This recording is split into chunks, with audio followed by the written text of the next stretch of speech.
You're now watching The Wash Daily. Today news, the University of Vermont was doing a survey trying to figure out what's going on with hemp.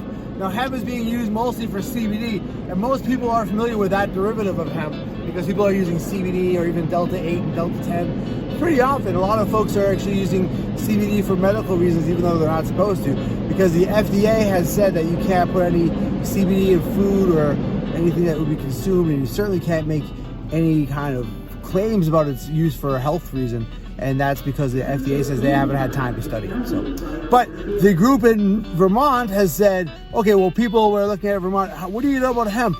And they asked a number of folks, pretty broad criteria, questions about hemp, and what they've discovered is people are familiar with hemp to a point, but not really, and younger people are more familiar with hemp as a material for clothing, but older folks are pretty much only familiar with hemp as being CBD. So what they're saying is the market is right for people to start putting out hemp material and hemp products other than CBD. And that's great news for hemp, because now people are realizing beyond CBD and Delta 8, it can be used for even stuff like biochar, which is a great thing to have if you're growing cannabis or growing anything. Biochar is a great way to improve the conditions of your soil. And what they're doing with hemp is they're growing it to get the CO2 credit and then burning it. And then that's how basically you make biochar. You don't let it burn to ash, you let it burn to burnt remains. Also in news, a bill is being put out by a number of representatives from the House that demands the FDA actually looks at hemp.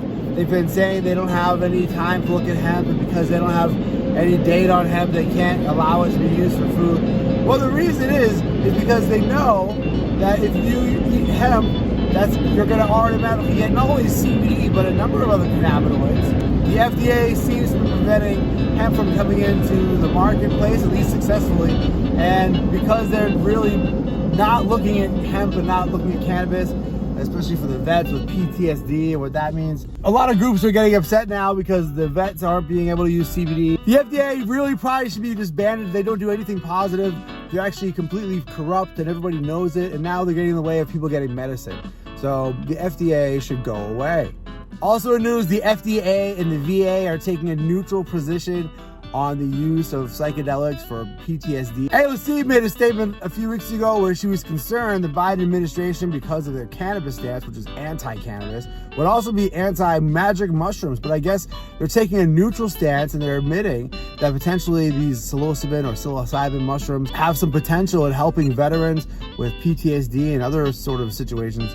The FDA is taking a neutral stance on magic mushrooms. They're saying they're not pro or against it. They just don't know, or they're not ruling it out 100% like they have medicinal cannabis, because they're anti-cannabis, because cannabis is anti-pharmaceutical. Thanks for watching The Wash Daily.